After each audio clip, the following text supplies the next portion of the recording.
no compromise. உங்க சைடுலயும் எங்க சைடுலயும். GT Holidays, South India's #1 travel brand.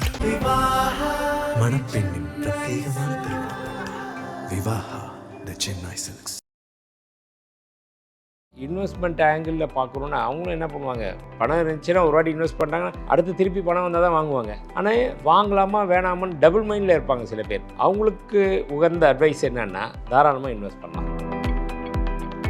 Gold வந்து பார்த்தீங்கன்னா 1 கிராமே வந்து 25K டச் பண்ண வாய்ப்புகள் இருக்குது அப்படின்னு சொல்கிறாங்க சார். அதை டச் பண்ணுமா இந்த வருஷத்துக்குள்ளே? இந்த வருட கடைசிக்குள்ளே ஒரு மிதமான வேகத்தில் போனாலே.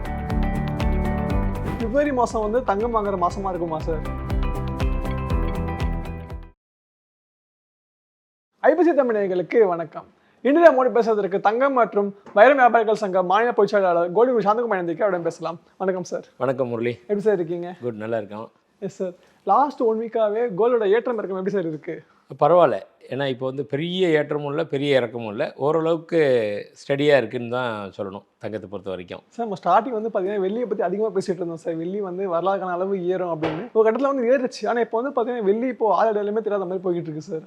இல்லை, என்னென்னா அதிகபட்சம் உச்சபட்சம்ன்றது 425 ரூபா ஒரு கிராம் வந்தது.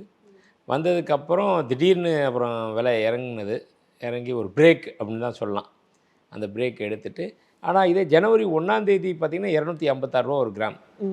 அதை கம்பேர் பண்ணிங்கன்னா கிட்டத்தட்ட 20% உயர்ந்து தான் இருக்குது இன்னமும். பட் ஏறினதுக்கு இறங்கியிருக்கு அப்படி தான் வச்சுக்கணுமே தவிர வேறு ஒன்றும் இல்லை. பட் இருந்தாலுமே இன்னும் வரும் காலங்களில் வெள்ளியும் கூட கொஞ்சம் கொஞ்சம் மிதமான ஒரு வேகத்தில் போயிட்டு தான் இருக்கும். இப்போ இதுக்கப்புறம் வந்து கோல்டோட ப்ரைஸ் எவ்வளோ சார் இன்க்ரீஸ் ஆகும்? கண்டிப்பாக ஒரு ஏற்றம். இது எப்படின்னா ஒரு ப்ரீத்திங் பீரியட் மாதிரி இப்போ இருக்கிற ஒரு பீரியடு. ஓகே.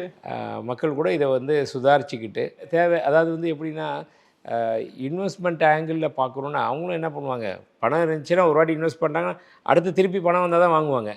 ஆனால் வாங்கலாமா வேணாமான்னு டபுள் மைண்டில் இருப்பாங்க சில பேர். அவங்களுக்கு உகந்த அட்வைஸ் என்னென்னா தாராளமாக இன்வெஸ்ட் பண்ணலாம். ஓகே, தங்கத்தில் இந்த டைம். ஏன்னா இதுக்கப்புறம் அந்த ரேலி ஸ்டார்ட் ஆச்சுன்னா திருப்பி ஒரு ஓட்டம் ஓடும், பெரிய கிராஃபாக இருக்கும், ஒரு தொடர் ஓட்டம் அப்படின்ற மாதிரி ஓட தான் செய்யும். ஏன்னா நம்ம நிறைய இடத்துல சொல்லியிருக்கோம், இட்ஸ் எ குளோபல் கரன்சி. இதுதான் இன்றைக்கி வந்து உலகத்தையே ஆண்டு கொண்டுட்டு இருக்குது. எல்லா நாடுகளுமே இதைத்தான் ஃபோக்கஸ் பண்ணிக்கிட்டு இருக்காங்க. இதுக்கு ஆல்டர்னேட்டிவ் வேறு எதுவுமே வரல. ஆல்டர்னேட்டிவ் எப்பயாவது ஏதாவது ஒரு காலத்தில் வந்தால் அப்போ தான் தங்கம் விலை குறையும். அதாவது ஒரு நிறைய ஃபால் டவுன் அப்படி இல்லாத வரைக்கும் இதனுடைய முன்னேற்ற பாதையில் முன்னோக்கி தான் நடந்துக்கிட்டே இருக்கும். சரி, இப்போ சில பேர் என்ன சொல்கிறாங்கன்னா, அந்த கோல்டு வந்து பார்த்தீங்கன்னா 1 கிராமே வந்து 25K டச் பண்ண வாய்ப்புகள் இருக்குது அப்படின்னு சொல்கிறாங்க சார். அதை டச் பண்ணுமா இந்த வருஷத்துக்குள்ளே, இல்லை எப்படி சார்? வரலாம்.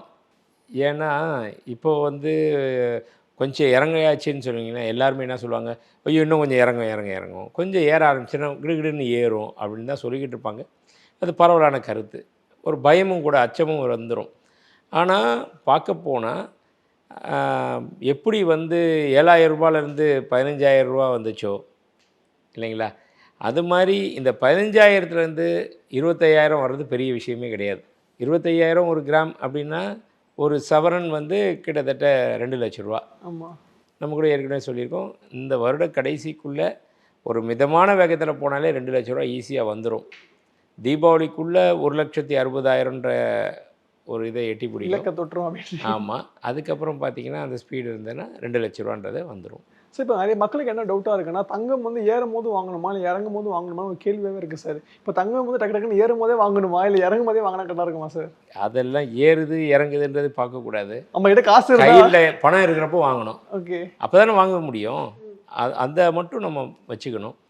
அதில் கூட இன்ட்ரெஸ்ட்டாக இருந்துச்சு. ஒரு கமெண்ட்டில் ஒருத்தர் போட்டிருந்தார். என்ன போட்டிருந்தாங்கன்னா, கோல்டு குரு நான் கடன் வாங்கிட்டேன், இப்போ விலை இறங்கி போச்சு, கடன் வட்டியும் கட்டணும், இந்த பக்கம் இதாகிடுச்சு, விலை கம்மியாகிடுச்சு. நான் அதனால தான் எப்பயுமே சொல்கிறது, கடன் வாங்காதீங்க.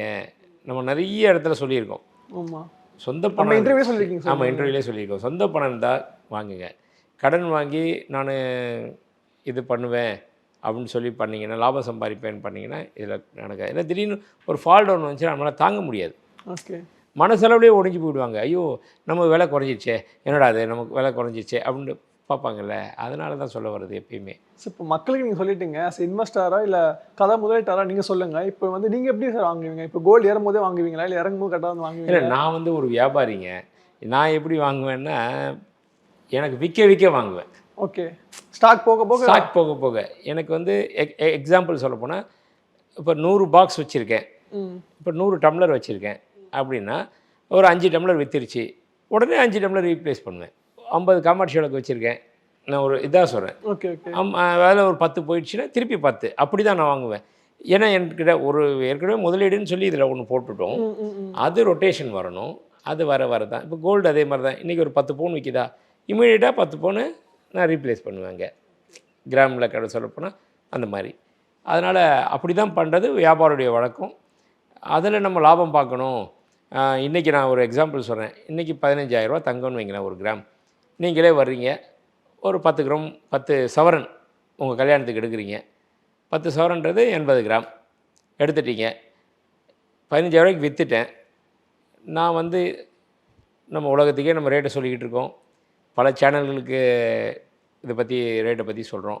அதுக்காக நான் ஐயோ இன்னும் எப்படி வச்சாலும் இன்னும் 2 நாளில் விலை குறையும், முரளிக்கிட்ட விற்றாச்சு ஒரு 10 பவுன், நம்ம வெயிட் பண்ணுவோம் அப்படின்னு சொல்லிவிட்டு நான் 2 நாள் வெயிட் பண்ணிவிட்டு குறையும் பார்த்துக்கலாம் அப்படின்னு சொல்லி குறைஞ்சதுக்கப்புறம் வாங்கலான்னு சொன்னேன்னா அது வியாபாரிக்கு அழகே இல்லை.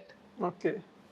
இன்றைக்கி விற்றுட்டேன்னா டக்குன்னு ஸ்டாக் வேணால் டக்குன்னு அப்படியே வாங்கணும், உடனே நான் அதை ரீப்ளேஸ் பண்ணணும். இம்மீடியட்டாக புக் பண்ணி நான் வாங்கி வச்சுடுவேன். ஓகே. அப்போ தான் நான் அங்கே வந்து ஜெயிக்க முடியும்.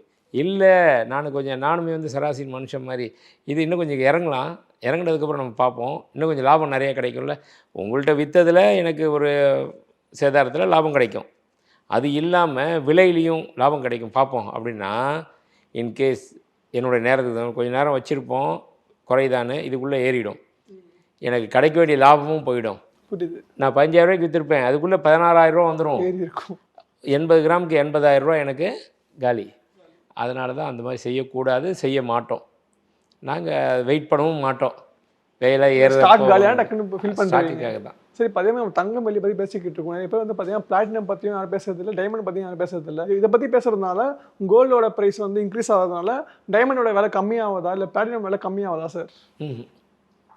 அது ரேட் அப்படி தான் சம்மந்தமே இல்லை. என்னென்னா பிளாட்டினம் அது ஏறவே இல்லை சொல்லப்போனால், அப்படி தான் இருக்குது. அப்படியே தான் இருக்குது. பிளாட்டினத்தோட விலைன்னு சொல்லி பார்த்தோம்னா, நான்லாம் சின்ன வயசில் படிக்கிறப்போ 400 கிராம் இருக்கும், பிளாட்டினம் 2,000 இருக்கும். அப்போ சொல்லுவாங்க, என்னுடைய வாதியார்லாம் சொல்லுவாங்க, உலகத்திலே விலை உயர்ந்த மெட்டல் எது தெரியுமாடா? பிளாட்டினம். எல்லோரும் கோல்டுன்னுவாங்க, பிளாட்டினம் ஒரு கிராம் 2,000. பிளாட்டினம் எப்படி இருக்குன்னு கூட எனக்கு தெரியாது அப்போலாம், அந்த மாதிரி இருந்தது. அதுக்கப்புறம் காலங்களில் பார்த்தா பிளாட்டினம் கொஞ்சம் கொஞ்சமாக உயர்ந்துருக்கு. ஆனால் தங்கம் ஸ்பீடாக உயர்ந்து இன்றைக்கி எங்கேயோ போய் ஒரு கிராம் 15,000 ஆவரேஜ் வந்துருச்சு. பிளாட்டினம் இதே 5,000 தான் நிற்கிது. எதுக்கு அதுக்கு கம்பேர் பண்ணால் என்ன? ஏன் அப்படின்னா, விலை உயர்ந்த பொருள் பிளாட்டினமாக இருந்தால் கூட யூசேஜ் கிடையாது, எல்லாராலையும் ஏற்றுக்கொள்ளப்படலை, உலகத்தில் இருக்கிற எல்லா மக்களாலும் ஏற்றுக்கொள்ளப்படலை. அதுதான் அங்கே ரீசன். இதே கோல்டு அப்படி கிடையாதுல்ல, எல்லா மக்களும் அக்செப்ட் பண்ணிக்கிறாங்க, எல்லா நாடுகளும் அக்செப்ட் பண்ணு. சார் இப்போ டைமண்ட் எடுத்துக்கலாமா சார்? டைமண்டோட தேவைகள் கம்மியாகிட்டு இருக்கா? அப்படிலாம் கிடையாது, கம்மி ஆயிடுச்சுலாம் சொல்ல முடியாது. கொஞ்சம் முதலீட்டாளர்கள் தங்கத்துலேயும் வெள்ளிலையும் பார்வை இருக்குது. டைமண்டை வந்து இன்வெஸ்ட் பண்ணுறவங்கன்றது ஒரு செட் ஆஃப் பீப்புள். எப்போவுமே ஒரு கீழே அடித்தட்டு மக்களோ, சாமானிய மக்களோ, நடுத்தர வர்க்க மக்களோ டைமண்டை ரொம்ப இது பண்ண மாட்டாங்க.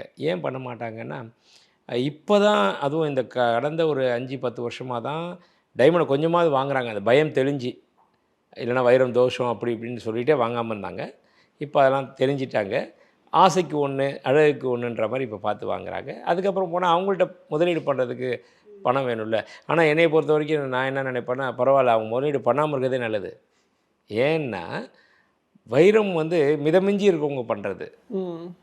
வைரத்தில் இன்வெஸ்ட் பண்ணுற காசு கோல்டில் இன்வெஸ்ட் பண்ணுறப்போ அதனுடைய ரீசேல் வேல்யூ இருக்குது. வைரத்தில் பெருசாக ஒன்றும் ஏறலை, இது வரைக்கும் ஏறலை. இது இனிமேல் படி ஏறுமா அப்படின்னா, அதுவும் பெரிய டிமாண்ட் வந்து அப்படி இருந்தால் மட்டும்தான் அது ஏறும். அதனால் அது இல்லை. மேலை நாடுகளில் வந்து அவங்க டைமண்ட்லாம் ரொம்ப விரும்புவாங்க. அவங்கள வந்து ஜுவல்ஸே போட மாட்டாங்க, பட் டைமண்டில் ரொம்ப டைமண்ட் சாலிட்டர் ரிங்கு போடணும், ஸ்டட்டு போடணும், ஒரு பெண்டன்ட் போடணும், ஒரு பிரேஸ்லெட் ரொம்பலாம் போடாமல் சிம்பிளாக ஒன்று போடணும், அந்த மாதிரி போடணும், அது டைமண்டில் போடணும்னு பார்ப்பாங்க. இங்கே அது அந்த கல்ச்சர் இல்லை.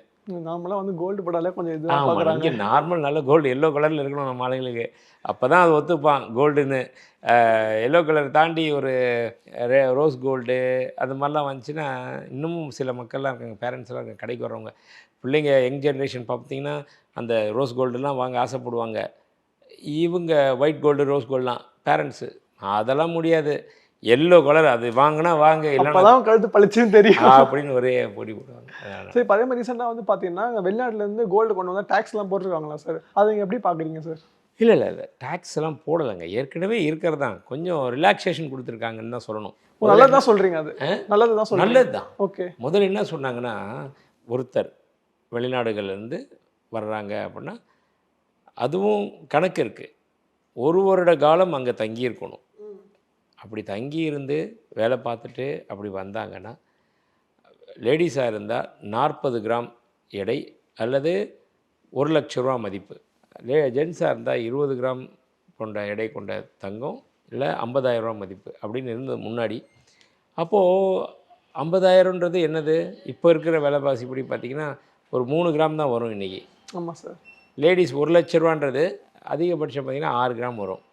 அப்புறம் எல்லோரும் சொன்னாங்க, நம்மளே கூட நிறைய இடத்துல கவர்மெண்ட்டுக்கு அதை ரெப்ரசன்டேஷன் கொடுத்தோன்னே அதை மாற்றினாங்க. இந்த பட்ஜெட்டில் பார்த்திங்கன்னா அந்த 1,50,000 எடுத்துடுறோம், அதுக்கு பதில் ஏன்னா விலை ஏறி போச்சு, கிராமாவே கன்வெர்ட் பண்ணிக்கலாம், 40 கிராம் நீங்கள் எடுத்துகிட்டு வரலாம். 40 கிராம்னால் இன்றைக்கி இருக்க கணக்கு படி பார்த்தா 6 லட்ச ரூபா, அந்த பொருளை நீங்கள் எடுத்துகிட்டு வரலாம். ஜென்ஸாக இருந்தால் 20 கிராம், அதாவது சுமார் ஒரு 3 லட்ச ரூபா, இந்த அளவுக்கு நீங்கள் எடுத்துகிட்டு வரலாம். ஆனால் ஒரு கண்டிஷன், நீங்கள் 1 இயர் அங்கே இருந்திருக்கணும். டூரிஸ்ட் ட்ராவல் போயிட்டு வரேன்னு சொல்லிட்டு அதெல்லாம் போய் எடுத்துகிட்டு வரக்கூடாது, அதெல்லாம் வந்து அலௌடு இல்லை.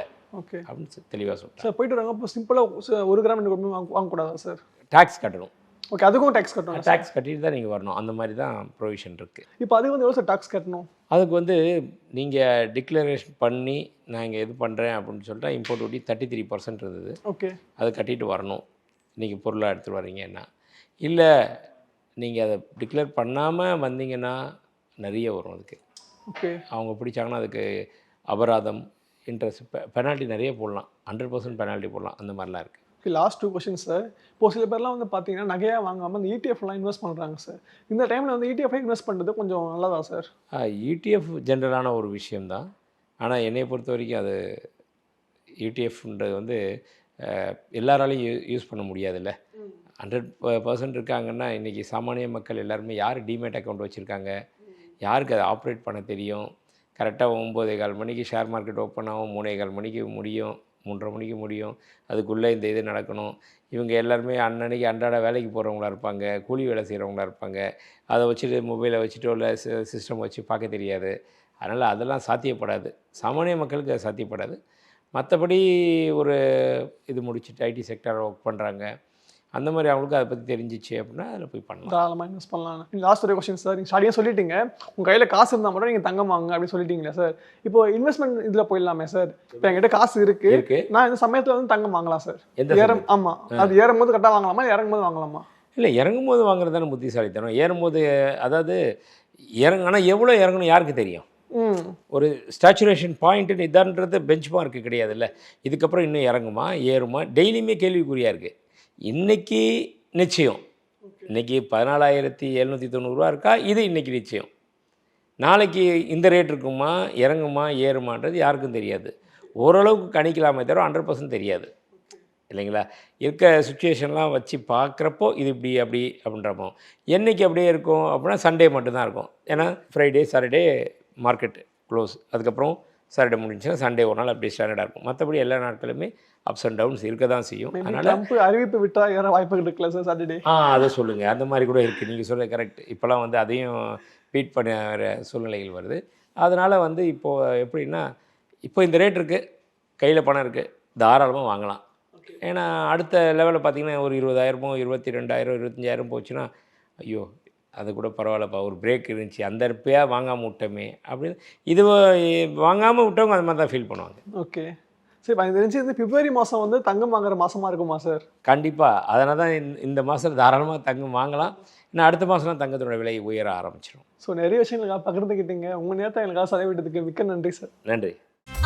No compromise. உங்க சைடுலயும் எங்க சைடுலயும். GT Holidays, South India's #1 travel brand. மணப்பெண்ணின் பிரத்யேகமான திருமணம். விவாஹா த சென்னை சில்க்ஸ்.